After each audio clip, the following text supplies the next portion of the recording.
সংবিধান প্রণেতা ও গণফোরামের এমিরেটাস সভাপতি ডক্টর কামাল হোসেন বাংলাদেশের সহিংস পরিস্থিতি নিয়ে বিবৃতি দিয়েছেন। তিনি বলেছেন, দেখামাত্র গুলির যে নির্দেশনা সেটি আইন বহির্ভূত। এছাড়াও বাংলাদেশের সকল শিক্ষা প্রতিষ্ঠান অবিলম্বে খুলে দেওয়ারও দাবি জানিয়েছেন তিনি তার বিবৃতিতে। এছাড়াও তিনি বাংলাদেশের যে শিক্ষার্থীরা দাবি চালাচ্ছে সেই দাবির প্রতি একাত্মতা প্রকাশ করেছেন।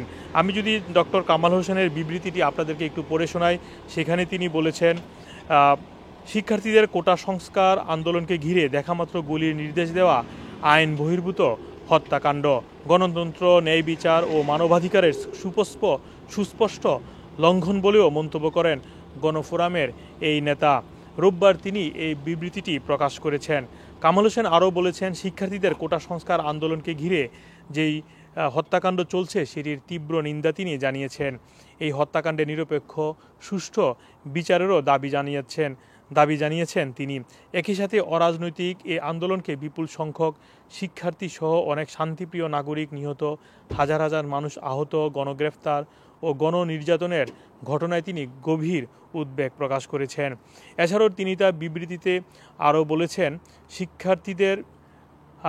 শিক্ষার্থীদের পাশাপাশি সাধারণ মানুষের প্রাণহানি ও গুরুতর আহত করা দেশে গণতন্ত্র, ন্যায় বিচার পরিপন্থী এবং মানবাধিকারের সুস্পষ্ট লঙ্ঘন। এই আন্দোলন চলাকালে নাশকতামূলক কর্মকাণ্ডে রাষ্ট্রীয় সম্পদের ক্ষয়ক্ষতি হয়েছে, যা কোনোভাবে গ্রহণযোগ্য নয় বলেও তিনি জানিয়েছেন। তবে মনে রাখতে হবে, মানুষের প্রাণের মূল্য দুনিয়ার সমস্ত সম্পদ ও স্থাপনার চেয়েও অনেক বেশি বলেও তিনি দাবি করেন। সুষ্ঠু, স্বচ্ছ ও নিরপেক্ষ তদন্তের মাধ্যমে এসব প্রাণহানি ও নাশকতার জন্য যারা দায়ী তাদের চিহ্নিত করে আইন অনুযায়ী শাস্তির দাবি জানিয়েছেন ডক্টর কামাল হোসেন। আর এই অজুহাতে ভিন্নমত কাউকে দমন, নিপীড়ন ও সাধারণ মানুষকে হয়রানি কোনোভাবেই সমর্থনযোগ্য নয়। আন্দোলনকারী শিক্ষার্থীদের দাবির প্রতি সম্পূর্ণ সমর্থন জানিয়ে ডক্টর কামাল হোসেন বলেন, গণগ্রেফতারের মাধ্যমে শিক্ষার্থীদের হয়রানি বন্ধ, সারা দেশের সকল আটককৃত ছাত্র জনতার মুক্তিদান সহ অবিলম্বে দেশের সকল শিক্ষা প্রতিষ্ঠান খুলে দেওয়ারও দাবি জানিয়েছেন ডক্টর কামাল হোসেন।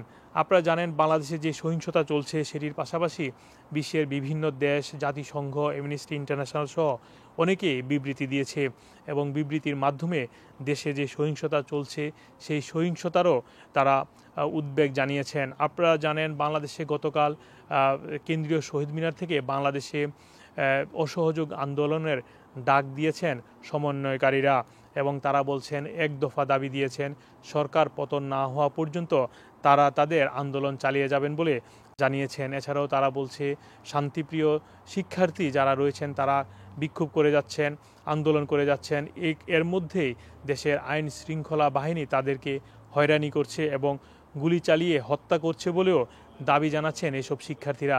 তাই তাদের প্রথমে 9 দফা দাবি ছিল, তবে তারা 9 দফা দাবি থেকে সেটি কমিয়ে এখন 1 দফা দাবিতে নিয়ে আসছে এবং তাদের প্রথম দাবি হচ্ছে, একমাত্র দাবি হচ্ছে, তারা দেশে সরকারের পতন চান। তবে এই কোটা সংস্কারের যে আন্দোলন শুরু হয়েছিল সেটি এখন একটি 1 দফা দাবিতে, রাজনৈতিক দাবিতে পরিণত হয়েছে। মোহাম্মদ আব্দুল হান্নান, 2A নিউজ, যুক্তরাজ্য।